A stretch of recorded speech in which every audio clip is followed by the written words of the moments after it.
friends, welcome to all of you on my YouTube channel Shine Tutorial. Myself बिंदु प्राचर। तो guys हम जो थे HPGK में कांगड़ा डिस्ट्रिक्ट के बारे में स्टडी कर रहे थे। तो उसमें हमने कांगड़ा रियासत की जो आधुनिक हिस्ट्री थी और मध्यकालीन हिस्ट्री थी उसको हम डिस्कस कर चुके हैं।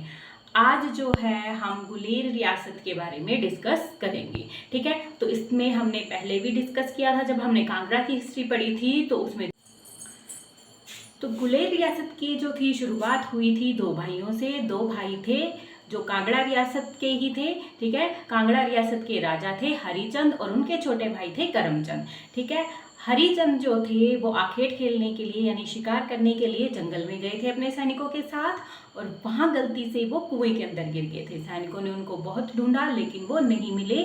तो ये माना गया कि किसी जंगली जानवर द्वारा उनका शिकार कर लिया गया है। अब जब ये खबर जो थी राजमहल पहुंची तो जो उनकी रानियां थी वो सती हो चुकी थी। ठीक है, उसके बाद करमचंद जो था उसको राजगद्दी पर बिठा दिया गया था। ठीक है, अब हिंदू धर्म में ये मान्यता है कि राजगद्दी पर अगर कोई बैठ जाए तो उसको उतारा नहीं जाता। 21 दिन के बाद कोई राहगीर जो है उसी कुएं के किनारे से गुजर रहा था और पानी पीने की इच्छा पे वहां कुएं के पास गया, लेकिन वहां उसे जो थे हरिचंद मिल गए। हरिचंद को उसने जब बाहर निकाला तो उस राहगीर ने यानी वो व्यापारी था एक, उसने उसको सारी व्यथा बता दी कि उसकी रानियां जो है वो सती हो चुकी हैं और उसकी जो राजगद्दी है उस पर जो है वो करमचंद बैठ चुका है। ठीक है, तो अब उन्होंने ये नहीं सोचा कि मैं उससे बदला लूँ या मैं उसको उतारूँ वहाँ से जाके, नहीं। उन्होंने क्या, हरिपुर में जाके गुलेर रियासत की जो थी वो स्थापना करी थी। ठीक है, तो इसका गुलेर रियासत का जो पुराना नाम था वो कई जगह पर ग्वालियर या ग्वालियर भी लिखा गया है। ठीक है, इसकी स्थापना जो थी 1405 ईस्वी में हरिचंद राजा ने करी थी। ठीक है, उन्होंने वहां पे हरिपुर किला बनाया था जिसे जो है गुलेर किला भी कहा जाता है। ठीक है, गुलेर रियासत जो थी वो हरिपुर की राजधानी थी। ठीक है, सॉरी, हरिपुर जो थी वो गुलेर रियासत की राजधानी थी। यहाँ से अब गुलेर रियासत में से जो हरिचंद थे उनकी चौथी पीढ़ी में जो छोटे भाई थे वो थे सिवरणचंद। कई बुक्स में इनका नाम स्वर्णचंद भी है।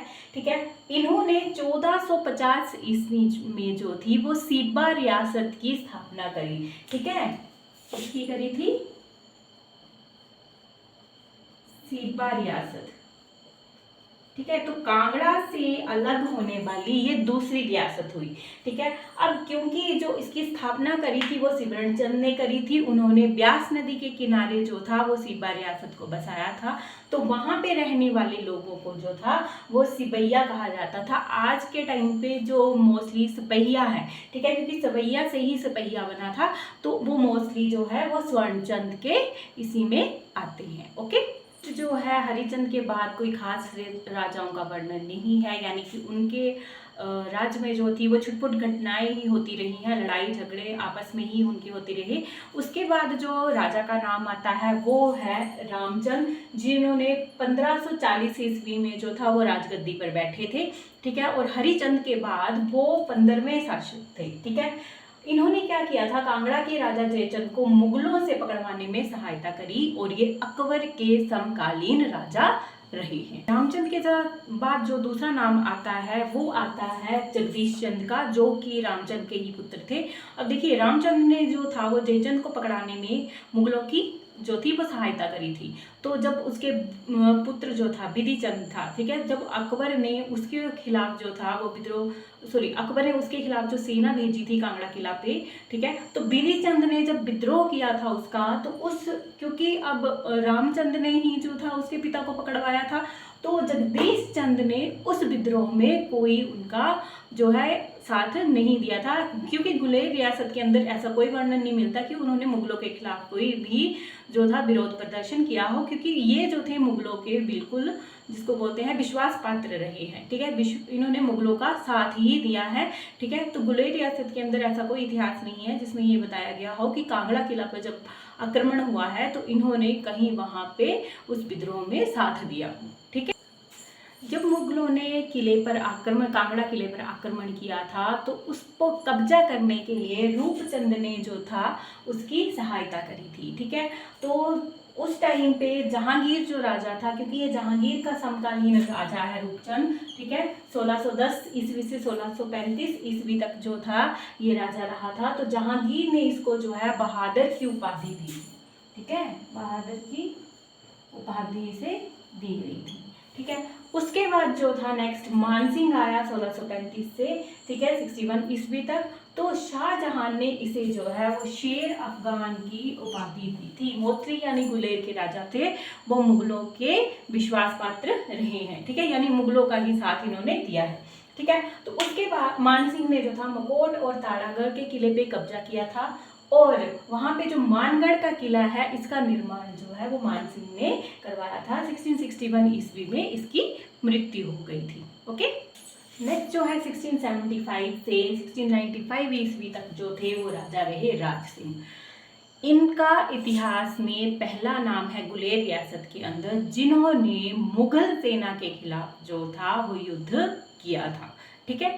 तो जब राज सिंह थे उस टाइम पे लाहौर के ख्वाजा रिया बेगू जो कि वहाँ के सूबेदार थे, ये क्या करते थे, पहाड़ी इलाकों में आके जो थी छुटपुट लूटपाट जो है वो अंदरूनी इलाकों के अंदर करते ही रहते थे। इससे तंग आके इन्होंने जो था चंबा के राजा चतर सिंह से, ठीक है, बसोली के राजा धीरजपाल और जम्मू के राजा कृपाल सिंह से मदद मांगी और इनके खिलाफ जो था वो युद्ध किया था, ठीक है। उसके बाद राज सिंह ने कांगड़ा के किलेदार हुसैन खां, अलफ खां और मियाँ खां के खिलाफ जो था वो युद्ध किया था, और इनको जो था वो कहलूर और मंडी के अंदर जो था वो घुसने नहीं दिया था, यानी मोर्चा खोल के बैठे थे, यानी मुगलों के खिलाफ इन्होंने युद्ध किया था, ओके। नेक्स्ट आते हैं दलीप सिंह जो लाल सिंह के पुत्र थे। दलीप सिंह जो थे जब उनके पिता की मृत्यु हुई तो वो केवल 7 वर्ष के थे, ठीक है। तो उदय सिंह जो कि चंबा के राजा थे, उन्होंने इनका संरक्षण लिया था, ठीक है, कि जब तक ये जो है वयस्क नहीं हो जाते या राजगद्दी पर बैठने के लायक नहीं हो जाते तब तक मैं इनका संरक्षण करूंगा। तो इनको बच्चा जानकर जो था वो बसोली और जम्मू के राजा ने इन पर आक्रमण कर दिया था। उस टाइम चंबा के राजा उदय सिंह ने, मंडी और कहलूर के राजाओं ने इनका साथ दिया था और उनको वहां से भगा दिया था, ठीक है। नेक्स्ट जो था दलीप सिंह के, इसमें ज़्यादा कोई मेन घटनाएं तो नहीं बताई गई हैं, लेकिन जो हिंदू कलाकार थे जो कि मुगलों के दरबारों में काम किया करते थे, वो जो थे पहाड़ी राज्यों में वापस आ गए थे और उसको जो था वो राजा ने संरक्षण दिया था। नेक्स्ट है गोवर्धन सिंह, इनके इसमें भी कोई खास घटनाएं नहीं घटी हैं, तो ये भी कलाकारी को जो थे वो महत्व देते थे, ठीक है। बहुत से कलाकारों का इनके कलाकारी का इनके इसमें संरक्षण हुआ है। तो 1730 से लेके 60 ईस्वी तक जो थे ये राजा रहे हैं। उसके बाद आते हैं प्रकाश सिंह जो 1760 से लेके 90 ईस्वी तक जो थे वो राजा रहे थे, ओके। जब प्रकाश सिंह राजा था तो उस टाइम पे 1751 ईस्वी पे जो था पंजाब और उसके कांगड़ा के कुछ इलाकों के ऊपर जो था अहमद शाह अब्दाली का जो था वो राज हो गया था, ठीक है। तो उसके बाद जो था घमंड चंद राजा के बारे में हम पहले भी डिस्कस कर चुके हैं कि वो अपने टाइम पे काफ़ी जो थे वो शक्तिशाली राजा रहे हैं। तो जो घमंड चंद था तो अहमद शाह अब्दाली ने उनको दोआबा, जलंधर और कांगड़ा की कुछ रियासतों का जो था वो सूबेदार, अपना प्रतिनिधि वहाँ पे बना दिया था। तो इसी कारण जो था गुलेर भी जो था उनके अंडर आ चुका था, ठीक है। तो प्रकाश सिंह जो थे उनके जो मंत्री थे एक ध्यानचंद, ठीक है, उनके साथ उनका कुछ झगड़ा हो गया था, तो ध्यान सिंह वहां से चले गए, ठीक है। ध्यान सिंह ने क्या किया था कि कोटला रियासत जो थी, ठीक है, वहां पे जाके उन्होंने जो था उस पर अधिकार कर लिया और काफी समय तक जो थी कोटला उन्हीं के अंडर रही। वो इतने शक्तिशाली हो गए थे कि संसार चंद भी जो थे वो कोटला उनसे नहीं छीन पाए थे और काफी टाइम तक जो था ध्यान सिंह का उस कोटला रियासत के ऊपर जो था वो अधिकार रहा था, ओके। नेक्स्ट है हमारे पास भूप सिंह। भूप सिंह जो थे 1790 से लेके 1820 ईस्वी तक ये राजा रहे हैं। ये जो है वो गुलेर रियासत के आखिरी राजा थे, ठीक है। इनके टाइम पे देसा सिंह मजीठिया ने 1811 ईस्वी में जो था गुलेर रियासत पे जो था आक्रमण किया था और उसे अपने कब्जे में ले लिया था। भूप सिंह के पुत्र जो थे शमशेर सिंह, इन्होंने 1820 से 1870 ईस्वी तक जो ये रहे थे, इन्होंने जो था सिखों से हरिपुर किले को आज़ाद करवाया था, ठीक है, और वहाँ के उत्तराधिकारी ये बने थे। इनके बाद जो थे जय सिंह, रघुनाथ सिंह, बलदेव सिंह जो थे वो आगे इनके उत्तराधिकारी थे, लेकिन 1846 ईस्वी में ही जो था वो गुलेर रियासत जो था वो अंग्रेजों के अधीन हो गया था, इसलिए सत्ताकांत जो है वो भूप सिंह के साथ ही हो जाता है। यानी अंतिम राजा अगर पूछा जाए तो वो आप लिखेंगे भूप सिंह जो थे वो गुलेर रियासत के आखिरी राजा थे। तो यहाँ पे हमारी जो है वो गुलेर रियासत जो है वो फिनिश होती है। ठीक है, तो नेक्स्ट जो है नूरपुर रियासत के बारे में हम जो है वो डिस्कस करेंगे। प्लीज़ मेरे चैनल को लाइक करें, शेयर करें और सब्सक्राइब ज़रूर करें। ठीक है, तो फिर नेक्स्ट वीडियो में मिलते हैं, तब तक के लिए good bye and thank you.